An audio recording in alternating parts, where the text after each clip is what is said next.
I'm Menace Joannides, Chief Medical Director at Optimum. This is the Optimum Academy, Ketamine 101, video number 2, using ketamine for psych impairments. So let's get started. So what we want to achieve, as we talked about in our first video, is tranquility, go from being perplexed in life to a tranquil, pleasant life experience. So how do we achieve that? There's lots of ways besides medication. Your lifestyle, and we talked about the Danish lifestyle. The Danes appear to be very happy people. So, but when some people do need medication to assist them to find tranquility, we talked about serotonin and how serotonin, the happy hormone in the brain, is actually made from tryptophan, which is an amino acid found in turkey and other poultry products. So we went through that and how the body changes tryptophan into 5-hydroxytryptamine, which is serotonin. And we talked about to increase the amount of serotonin in the synapse, all those green dots. In order to get more green dots, what the drugs do that block the serotonin transport reuptake is slowly they block the reuptake of serotonin into the presynaptic neuron, and therefore more green dots can be present to hopefully alleviate depressive symptoms. So unfortunately, as we mentioned, there's already lots of carloads of serotonin being taken back up into the presynaptic neuron. So that's why it takes 4 to 6 weeks for a blocker of that recycler to take place. So there's lots of serotonin that's already on its way back and into the presynaptic neuron, and therefore there's not enough green dots that are remaining in the synapse. So that's why it takes so long for selective serotonin reuptake inhibitors to work. And we talked about there's lots of train cars in that recycling chain bringing more serotonin back into the presynaptic neuron, and there's less in the synapse. So that's why it takes so long for effects to be noted in some people that take those medications.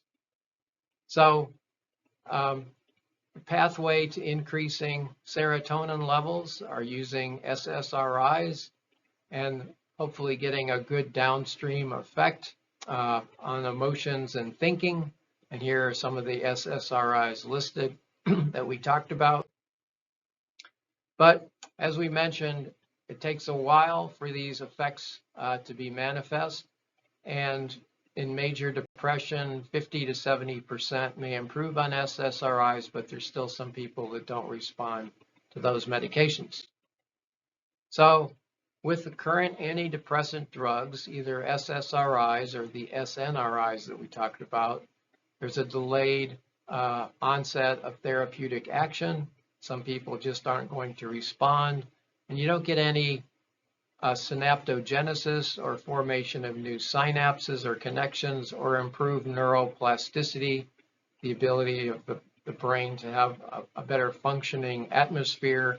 So what other things could be done to help depressed people that lack either serotonin or some other drug in their synapses to help them achieve tranquility? So do I need to eat more turkey so I have more tryptophan? Maybe there's a better neurotransmitter to enhance brain changes that can act faster and provide better benefits. So we're going to talk about ketamine.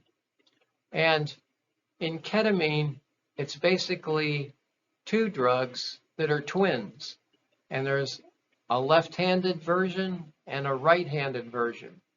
And it's basically the same drug, kind of mirror images of each other, and one is called S-ketamine, which is the left-handed version, and S is for sinister, which means left in Latin, and the R is rectus or right.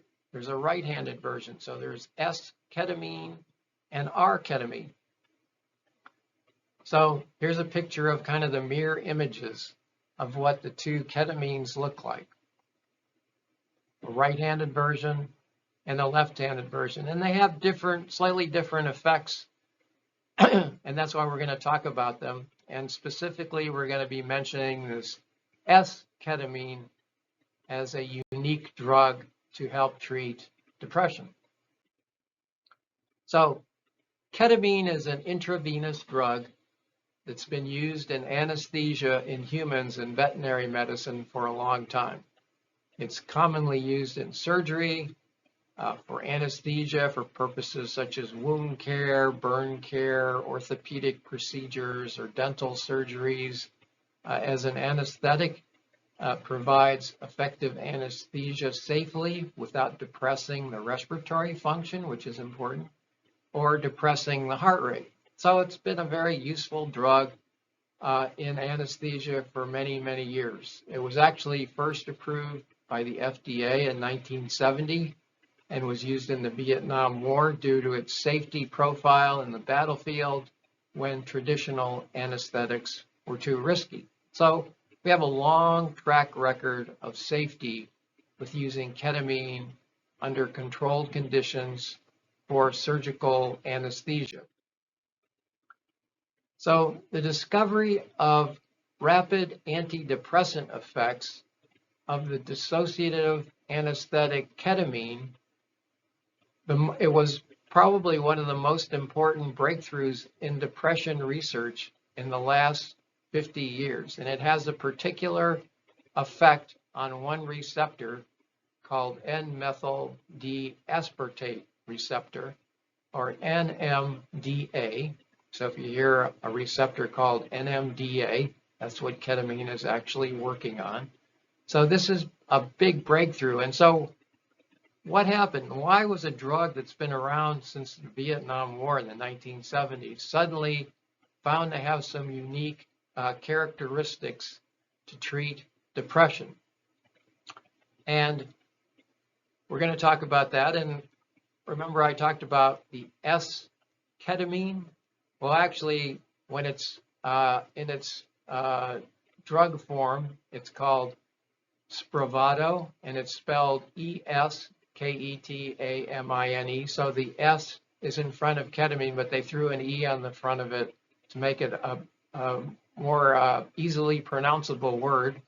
So S-ketamine is actually formulated as a nasal spray approved by the FDA for treatment of resistant depression. So you actually spray it in the nose. IV ketamine, which is a combination of both the S and the R form mixed together, IV ketamine remains an off-label treatment for treatment-resistant depression. In other words, depression that's not responding to the SSRI or SNRI drugs that we talked about in the previous video. So IV ketamine can be used as a treatment for resistant depression, which it has factors which limit its widespread use, including its dissociative effects and abuse potential. So unfortunately, some people have used this as a party drug, or used it under illicit circumstances, or use it to excess. And so any good drug that's used in the wrong way can have develop a bad reputation. And the dissociative effects seem to be, in some people, they have what seemingly is an out-of-body experience. So instead of them walking down a street with buildings on the side of the street, they're standing still in the buildings or walking past them. Kind of, that's what we would consider a dissociative effect. But typically, when used either in anesthesia or IV for depression, it's a mixture, and it's called a racemic mixture. That means there's some R and some S ketamine mixed together and composed of equal amounts of each of those. And so that racemic mixture is what's used IV to treat depression. And then the nasal spray is just the S form or esketamine, or Spravato, which is used to treat depression. So ketamine is an organic molecule, means it has carbon atoms with a chlorine and nitrogen atom. Ketamine promotes this receptor, this N-methyl D-aspartate or NMDA receptor inhibition, which allows more glutamate into the synapse. So more dots into the synapse. And what is glutamate? Well, glutamate is an excitatory neurotransmitter in the brain to act on synapses, so it excites those receptors. It acts as an anesthetic at large doses, but at smaller doses has an antidepressant effect and also can provide an atmosphere for neuroplasticity, or kind of a improved brain milieu, so the brain can work better. And here's a picture of what's actually going on. So it's a little complex, so we'll go through it slowly. But you can see to the left, it says ketamine blocks the NMDA receptor. So it's inhibiting the release of the information from that green synapse, green neuron, to the bluish neuron where the black X is. Ketamine is inhibiting the release of those dots. So what does that do? Well, that allows more glutamate, the red dots, to be into the big synapse between the blue and the purple neurons. So it's kind of a complicated idea, but the ketamine is inhibiting one neuron from releasing dots so that the other big blue neuron can release more of its dots and release more glutamate into the synapse. So kind of a complicated system, but this is how ketamine works. Ketamine blocks that, or inhibits that first green synapse from releasing chemicals into the system. And by doing that, it allows more glutamate or red dots to be released into the synapse. And you say, well, that sounds pretty complicated. Is there a more simple way we can think about this? This is just another picture of what happens when you can block, with ketamine, block that release of the dots from the green neuron. So ketamine's unique profile, its antidepressant effects grow in magnitude after the drug has cleared the body, indicating that there's even more durable downstream effects beyond the immediately blocking of that NMDA receptor, which is critical in sustaining the antidepressant effects. So it's this slow off rate that provides a prolonged blockade, which gives more long-lasting effects. And the ketamine-induced enhancement of connections between the dendrite spine remodeling allows synaptoplasticity, which is critical in generating the sustained antidepressant effects. So this ketamine-induced enhancement allows kind of remodeling of the connections and contributing to a better working environment for the little neurons in the brain. So these effects appear dependent on a transient increase in the glutamate transmission, and it's another confusing abbreviation, but it's a particular receptor called the AMPA receptor. This is getting pretty far down in the weeds, but this is the whole story of how ketamine actually works. So people that go to a ketamine clinic or go to a clinic where they are administered ketamine for depression, in order to prepare for a transformative experience, first of all, you kind of need to understand the situation that will be provided for people undergoing this kind of treatment.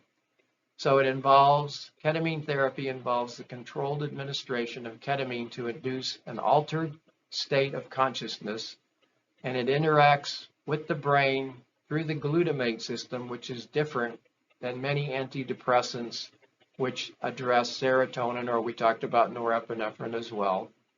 And it introduces windows of neuroplasticity, even after the immediate dissociative effects or out-of-body experiences have worn off, if those were even present, empowering patients to re-examine thoughts, behaviors, and patterns that are proving detrimental to their mental health. So this aspect of ketamine therapy is one reason why very often those who are seeking ketamine treatment are also seeking a therapist who understands their treatment and can help them integrate it into their therapy sessions, optimizing their results. So we talked about the difference in the S-ketamine and the R-ketamine, and in humans, the S-ketamine is more potent than the R-ketamine. That's why it's used in the nasal form to treat depression. So S-ketamine, or Spravato, is a nasal spray that's been developed and approved for use in treatment-resistant depression. The United States FDA and European medicine agencies have approved S-ketamine nasal spray for adults with treatment-resistant depression in combination with oral antidepressants. So they may be on the SSRI drugs or SNR drugs as well. Treatment with intranasal S-ketamine, and this is the dosage that is used, plus an oral antidepressant. Intermittently administered S-ketamine nasal spray plus an oral antidepressant has a significantly delayed time to release compared to those treated with placebo nasal spray and oral antidepressants. Common treatment emergent adverse events, including dizziness, dissociation, nausea, and headache, mostly occurred on the dosing days when ketamine was given, but they were mild to moderate in severity and resolved on the same day. So this is just my interpretation of how fast different types of treatment can work. So let's say you were planning a trip from New York City to San Francisco. You know, if you took a jet, it would take about 6 hours. And if you took a bike, it would be 4 to 6 weeks. So ketamine has this very rapid effect. And so it basically has an immediate effect. It's more like the jet, whereas the SSRIs and the SNRIs, which have a delayed effect, which we talked about, it's kind of like riding a bicycle across the country. So you can see in my exaggerated way how I'm comparing speed of the two drugs. So that completes video number 2 on ketamine. Let's watch ketamine video number 3 in our next video to get the end of the story.